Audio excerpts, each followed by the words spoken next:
With a continued international focus on military ties between Pyongyang and Moscow, North Korea's top diplomat is making yet another visit to Moscow to further tighten relations.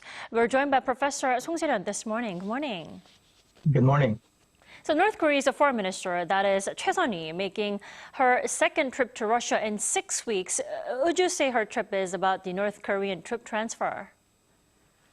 I think so. That is a very significant development for North Korea.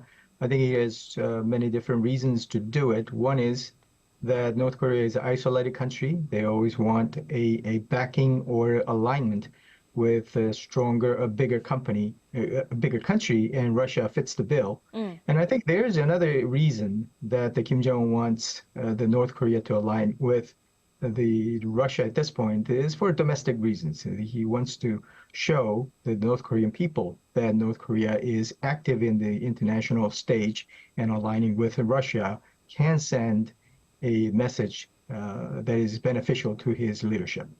Well, then why is the North making her trip all public? Is it to show off? I think it is noteworthy. It's a spotlight. And he wants to make it official for not only for Russia, but for North Korean people, because it has to be an important news item to have the message effect. I think that also the Russia cannot back out on it because of this high profile meeting with the leaders between the two countries.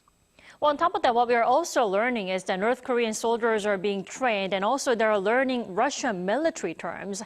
Do you think this means these soldiers will be there for an extended period of time? I mean, until the war ends, possibly.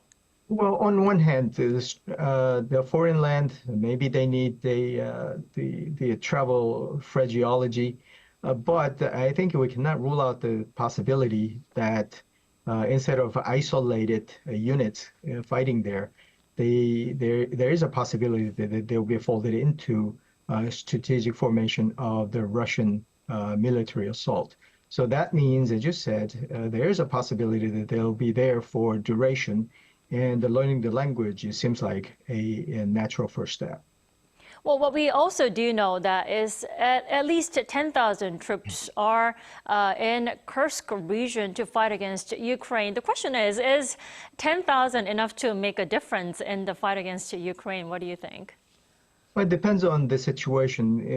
If we consider that there are about 50,000 Russian soldiers in Kursk, 10,000 as about 20% of that troop. So it's a significant number in that isolated locale. So I think it is a significant move. And if they can make some kind of headway into and make some notable achievement in a military front, probably that will send a strong message to Russian leadership and the North Korean people that this military tie is a significant one. Well, what some experts are saying that North Korea is making Russia owe North big time by sending its soldiers to Russia. Is that so? What's your take on it, Professor Song? I think we look back upon what happened in Vietnam. South Korea sent the troops, and it was beneficial for two countries. And North Korea probably looking for the same kind of quid pro quo kind of relationship where they could be led into getting more advanced military technologies or economic or diplomatic backing and cover. So those kind of things are very crucial for North Korea, which is very isolated and have been for a long time in this stage. Well, then let's say that Russia owes North Korea big time. What will the regime want in return? Well, first of all, I think that will bolster the leadership of Kim Jong-un. But more substantively, maybe military technology, economic aid, diplomatic support, strategic influence.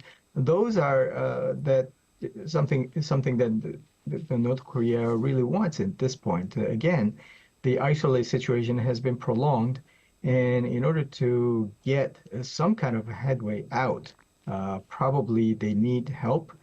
Maybe it's not coming from China as much as before. So Russia is a natural next step where they want some kind of help and alliance in the regional powers. Right, they will make sure to make that a win-win situation for both Moscow and Pyongyang. Professor Song, thank you so much for your insights. As always, we appreciate it. My pleasure. Thank you.